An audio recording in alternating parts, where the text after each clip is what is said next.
तो चलिए प्रिय भक्तगण, आज हम आपको एक कथा का श्रवण करा रहे हैं जो सुनने मात्र से आपके जीवन में सुख संपत्ति और धन की वर्षा होगी। तो चलिए कथा को प्रारंभ करते हैं। अगर आप यह कहानी सुन रहे हैं तो पूरा सुनिए।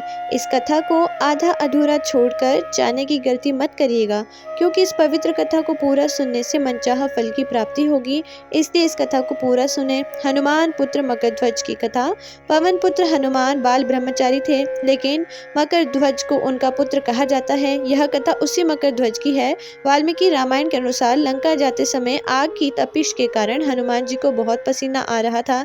इसलिए लंका दहन के बाद जब उन्होंने अपनी पूंछ में लगी आग को बुझाने के लिए समुद्र में छलांग लगाई तो उनके शरीर से पसीने की एक बड़ी सी बूंद समुद्र में गिर पड़ी।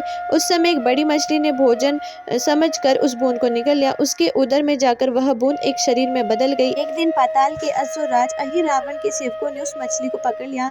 जब वे उसका पेट चीर रहे थे तो उसमें से एक वानर की आकृति का एक मनुष्य निकला। वे उसे अहिरावण के पास ले गए। अहिरावण ने उसे पातालपुरी का रक्षक नियुक्त कर दिया। यही वानर हनुमान पुत्र मगधध्वज के नाम से प्रसिद्ध हुआ। जब राम रावण युद्ध हो रहा था तब रावण के आज्ञा अनुसार अहिरावण राम लक्ष्मण का अपहरण कर उन्हें पातालपुरी ले गया। उनके अपहरण से वानर सेना भयभीत व शोकाकुल हो गई, लेकिन विभीषण ने यह भेद हनुमान जी के समक्ष प्रकट कर दिया। तब राम लक्ष्मण की सहायता के लिए हनुमान जी पातालपुरी पहुंचे। जब उन्होंने पाताल के द्वार पर एक वानर को देखा तो वे आश्चर्यचकित हो गए। उन्होंने मकरध्वज से उनका परिचय पूछा। मकरध्वज ने अपना परिचय देते हुए कहा, मैं हनुमान पुत्र मकरध्वज हूँ और पातालपुरी का द्वारपाल हूँ।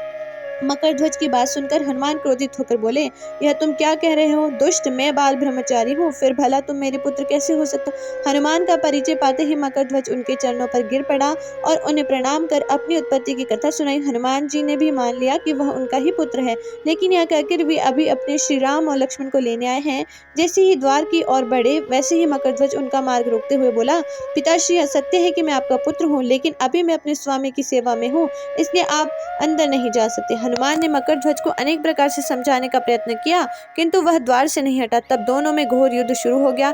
देखते ही देखते हनुमान जी ने अपनी पूंछ में बांधकर पाताल में प्रवेश कर गए। हनुमान सीधे देवी मंदिर में पहुंचे, जहां अहिरावण राम लक्ष्मण की बलि देने वाला था। हनुमान जी को देखकर चामुंडा देवी पाताल लोक से प्रस्थान कर गई।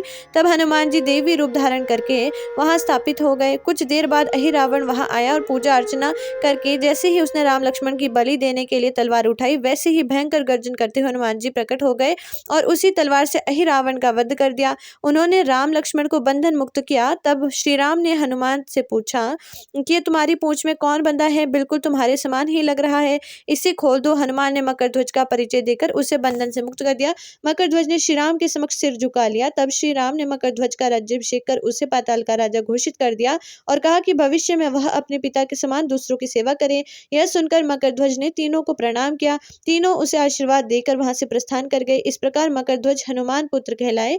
क्या आप इस कथा के बारे में पहले से जानते थे? तो कमेंट सेक्शन में जय श्री राम जरूर लिखें एंड चैनल को सब्सक्राइब करें, बेल आइकन ऑल पर जरूर प्रेस करें। हर हर महादेव।